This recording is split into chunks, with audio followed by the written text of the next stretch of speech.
February 20. From Genesis. So Pharaoh told Joseph his dream. "In my dream," he said, "I was standing on the bank of the Nile River, and I saw 7 fat, healthy cows come up out of the river and begin grazing in the marsh grass. But then I saw 7 sick-looking cows, scrawny and thin, come up after them. I've never seen such sorry-looking animals in all the land of Egypt. These thin, scrawny cows ate the 7 fat cows, but afterward you wouldn't have known it, for they were still as thin and scrawny as before. Then I woke up. Then I fell asleep again, and I had another dream. This time I saw 7 heads of grain, full and beautiful, growing on a single stalk. Then 7 more heads of grain appeared, but these were blighted, shriveled, and withered by the east wind. And the shriveled heads swallowed the 7 healthy heads. I told these dreams to the magicians, but no one could tell me what they mean."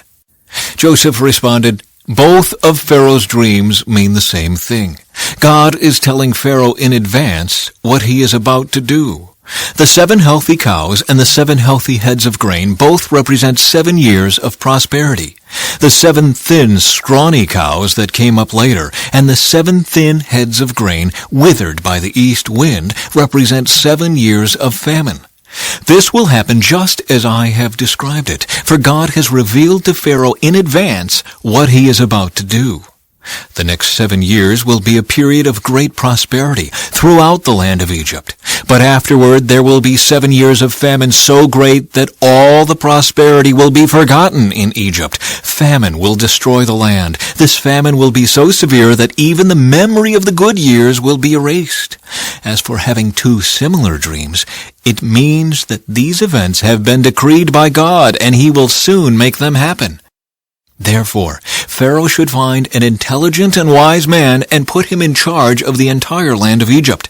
Then Pharaoh should appoint supervisors over the land and let them collect 1/5 of all the crops during the 7 good years. Have them gather all the food produced in the good years that are just ahead and bring it to Pharaoh's storehouses. Store it away and guard it so there will be food in the cities. That way there will be enough to eat when the 7 years of famine come to the land of Egypt. Otherwise, this famine will destroy the land." Joseph made ruler of Egypt. Joseph's suggestions were well received by Pharaoh and his officials. So Pharaoh asked his officials, "Can we find anyone else like this man so obviously filled with the Spirit of God?" Then Pharaoh said to Joseph, "Since God has revealed the meaning of the dreams to you, clearly no one else is as intelligent or wise as you are. You will be in charge of my court, and all my people will take orders from you. Only I, sitting on my throne, will have a rank higher than yours." Pharaoh said to Joseph, "I hereby put you in charge of the entire land of Egypt." Then Pharaoh removed his signet ring from his hand and placed it on Joseph's finger. He dressed him in fine linen clothing and hung a gold chain around his neck. Then he had Joseph ride in the chariot reserved for his second in command, and wherever Joseph went, the command was shouted, "Kneel down!" So Pharaoh put Joseph in charge of all Egypt.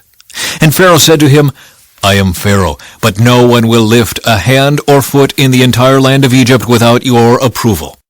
Then Pharaoh gave Joseph a new Egyptian name, Zaphenath-Paneah. He also gave him a wife, whose name was Asenath. She was the daughter of Potipharah, the priest of On. So Joseph took charge of the entire land of Egypt. He was 30 years old when he began serving in the court of Pharaoh, the king of Egypt.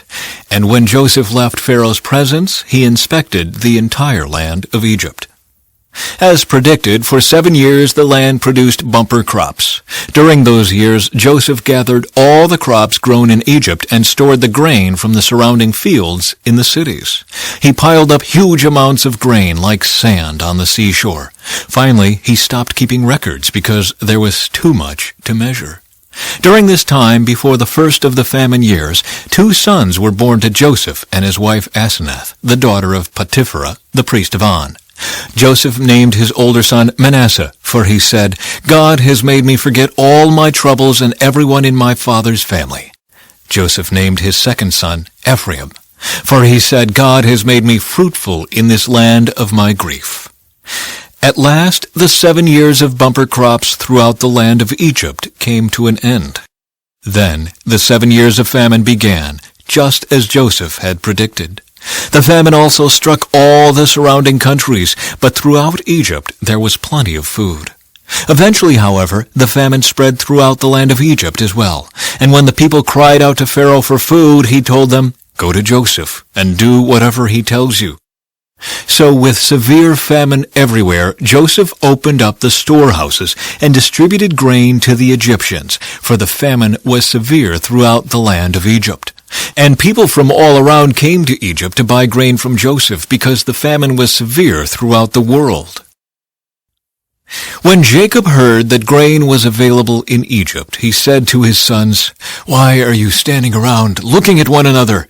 I have heard there is grain in Egypt. Go down there and buy enough grain to keep us alive.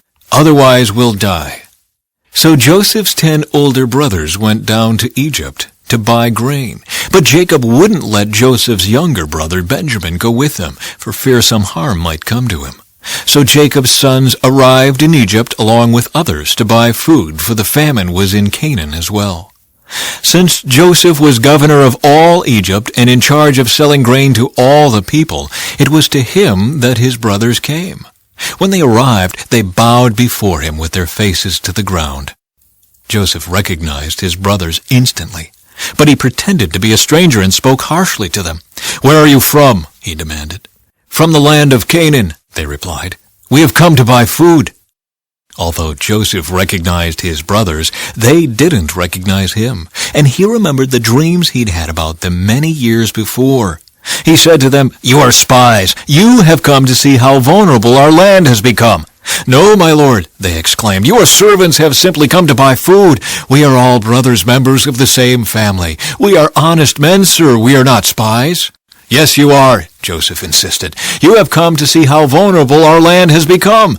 "Sir," they said, "there are actually 12 of us. We, your servants, are all brothers, sons of a man living in the land of Canaan. Our youngest brother is back there with our father right now, and one of our brothers is no longer with us." But Joseph insisted. "As I said, you are spies. This is how I will test your story. I swear by the life of Pharaoh that you will never leave Egypt unless your youngest brother comes here. One of you must go and get your brother. I'll keep the rest of you here in prison. Then we'll find out whether or not your story is true. By the life of Pharaoh, if it turns out that you don't have a younger brother, then I'll know you are spies." So Joseph put them all in prison for 3 days. From Matthew. Here is another story Jesus told. The kingdom of heaven is like a farmer who planted good seed in his field. But that night, as the workers slept, his enemy came and planted weeds among the wheat, then slipped away. When the crop began to grow and produce grain, the weeds also grew. The farmer's workers went to him and said, "Sir, the field where you planted that good seed is full of weeds. Where did they come from?" "An enemy has done this," the farmer exclaimed. "Should we pull out the weeds?" they asked. "No," he replied. "You'll uproot the wheat if you do. Let both grow together until the harvest. Then I will tell the harvesters to sort out the weeds, tie them into bundles and burn them, and to put the wheat in the barn." Parable of the mustard seed. Here is another illustration Jesus used. The kingdom of heaven is like a mustard seed planted in a field. It is the smallest of all seeds, but it becomes the largest of garden plants. It grows into a tree, and birds come and make nests in its branches. Parable of the yeast. Jesus also used this illustration. The kingdom of heaven is like the yeast a woman used in making bread. Even though she put only a little yeast in 3 measures of flour, it permeated every part of the dough. Jesus always used stories and illustrations like these when speaking to the crowds. In fact, he never spoke to them without using such parables. This fulfilled what God had spoken through the prophet. "I will speak to you in parables. I will explain things hidden since the creation of the world." Parable of the wheat and weeds explained. Then, leaving the crowds outside, Jesus went into the house. His disciples said, "Please explain to us the story of the weeds in the field." Jesus replied, The Son of Man is the farmer who plants the good seed. The field is the world, and the good seed represents the people of the kingdom. The weeds are the people who belong to the evil one. The enemy who planted the weeds among the wheat is the devil. The harvest is the end of the world, and the harvesters are the angels. Just as the weeds are sorted out and burned in the fire, so it will be at the end of the world.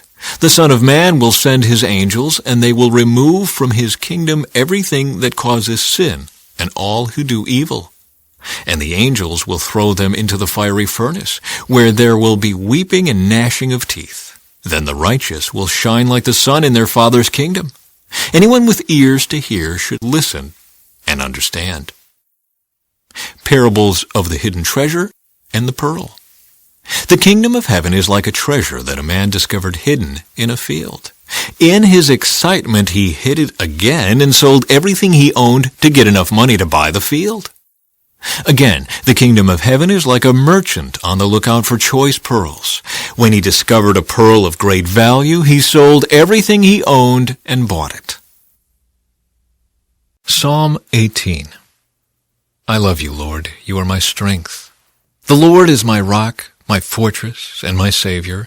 My God is my rock in whom I find protection. He is my shield, the power that saves me, and my place of safety. I called on the Lord, who is worthy of praise, and he saved me from my enemies.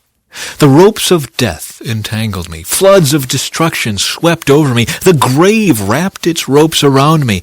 Death laid a trap in my path. But in my distress, I cried out to the Lord. Yes, I prayed to my God for help. He heard me from his sanctuary. My cry to him reached his ears.